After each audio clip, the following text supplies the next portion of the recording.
La pile à combustible pour produire de l'eau chaude sanitaire, du chauffage et de l'électricité, c'est désormais possible en France depuis 2017. Quel est l'intérêt de cette solution? Comment ça marche? Cegibat les entretient.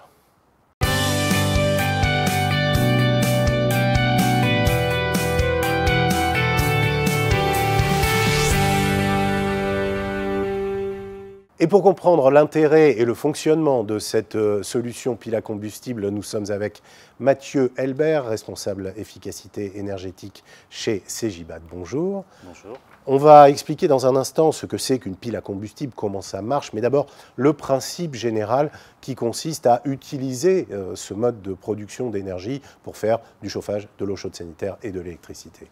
Alors, la pile à combustible est une solution de micro-cogénération innovante et performante qui permet à partir d'une énergie primaire de produire simultanément de la chaleur et de l'électricité. À savoir que cette chaleur et l'électricité produite est généralement consommée sur site pour les besoins de chauffage et les usages spécifiques. Qu'est-ce que c'est concrètement une pile à combustible? Alors, une pile va dans un premier temps, si vous voulez, transformer le gaz naturel en hydrogène. L'hydrogène étant donc mis en jeu avec de l'oxygène que l'on puise dans l'air ambiant. Au sein donc du cœur de pile, on a une réaction électrochimique qui va dégager de la chaleur et de l'électricité. L'électricité étant par la suite convertie via un onduleur pour être utilisée dans le logement. Et la chaleur, elle, est récupérée via un échangeur, stockée, puis sert à couvrir les besoins de chauffage et de chaude sanitaire dans le logement.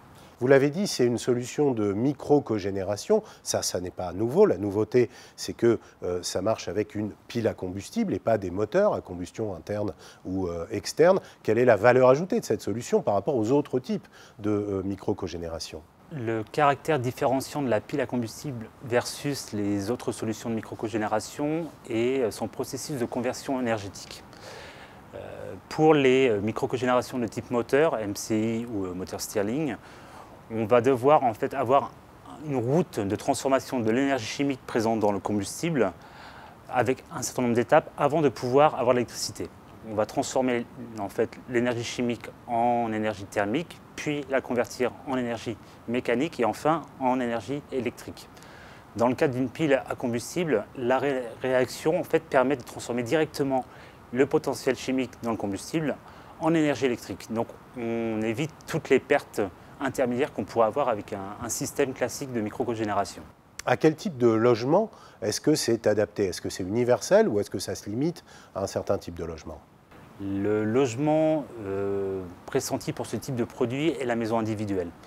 Alors, dans l'attente d'avoir un titre 5 qui permette d'intégrer cette solution dans le moteur de calcul de la RT 2012, la cible prioritaire est la maison existante, à savoir que dans une maison existante, la pile pourra couvrir 100% des besoins en eau chaude et en chauffage et couvrir 80% des besoins en électricité.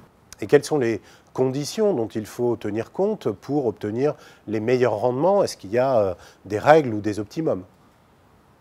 Pour installer une pile, il faut s'assurer que les besoins thermiques du logement sont conséquents, à minima, et permettent un fonctionnement le plus long possible de la pile.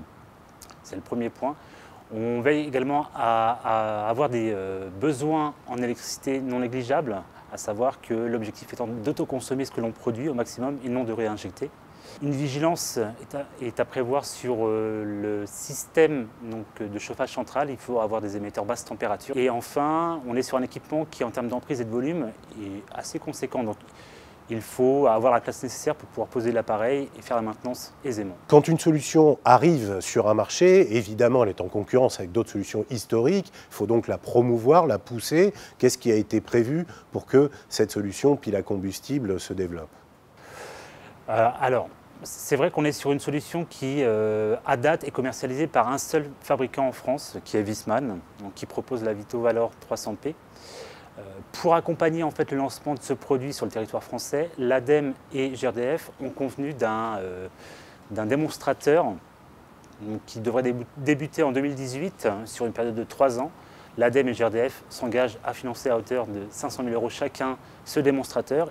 Et l'objectif au travers de la pose de 50 unités dans le cadre de ce démonstrateur, c'est de juger l'appétence client, de mettre en avant la solution auprès des pouvoirs publics et également de voir si le produit peut être posé aisément par la filière. Merci Mathieu Elbert, responsable efficacité énergétique de Cegibat. Pour en savoir plus, je vous renvoie au site internet grdf.cegibat.fr. Au revoir.